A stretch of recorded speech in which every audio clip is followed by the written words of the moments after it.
इचलकरंजीतील जय सांगली नाका परिसरातील सूत गोदामाला आज पहाटे भीषण आग लागली।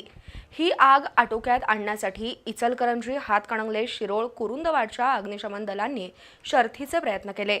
सुमारे 8 तासांनी ही आग आटोक्यात आली। या घटनेत गोदामातील सुताची बाचकी, साहित्य यासह जवळच्या 3 मजली इमारतीतील वातानुकूलित यंत्रणा, टीव्ही, प्रापंचिक साहित्य जळून खाक झालं। शिवाय इमारतीला तडे गेल्यानं सुमारे 7 कोटींचं नुकसान झाल्याची शक्यता आहे। भर वस्तीत घडलेल्या या घटनेमुळे नागरिकांमध्ये भीतीचं वातावरण निर्माण झालं होतं। इचलकरंजीतील जय सांगली नाका सोलगेमळा मार्गावर राजेंद्र राशीनकर यांची 3 मजली इमारत आहे। या इमारतीलगतच राशीनकर यांच्या मालकीचं गोदाम आहे। राशीनकर यांनी हे गोदाम चेतन मेहता यांना भाड्यानं दिलंय। या गोदामात सुमारे 6,000 सुताची बाचकी होती। आज पहाटे 5 वाजण्याच्या सुमारास या गोदामाच्या पाठीमागून धूर येत असल्याचं स्थानिक नागरिकांच्या निदर्शनास आलं।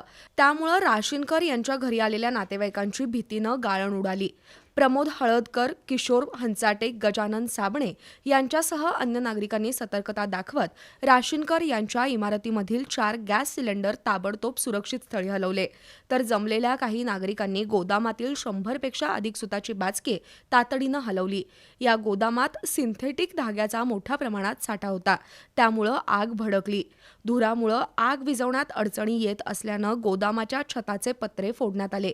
तरीही आगीची तीव्रता कमी होत नसल्यानं 2 जेसीबीच्या सहाय्यानं गोदामाच्या भिंती फोडण्यात आल्या। दरम्यान इचलकरंजी, हातकणंगले, कुरुंदवाड, शिरोळ यासह दत्त साखर कारखान्याच्या अग्निशमन दलांनी आगीवर नियंत्रणासाठी प्रयत्न सुरू केले। मदत कार्यावेळी आगीच्या झळांमुळे आलम मोमीन जखमी झाला।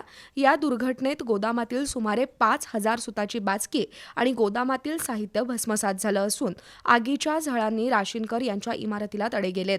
त्याचबरोबर इमारतीमधील वातानुकूलित यंत्रणा, टीव्ही, प्रापंचिक साहित्य यासह सुमारे 7 कोटींचं नुकसान झालंय। दरम्यान नगरसेवक मदन कारंडे, मारुती पाथरवट, अमर जाधव, रणजित जाधव यांनी महापालिकेच्या अग्निशमन दलाकडील अपुऱ्या यंत्रणेबाबत नाराजी व्यक्त केली।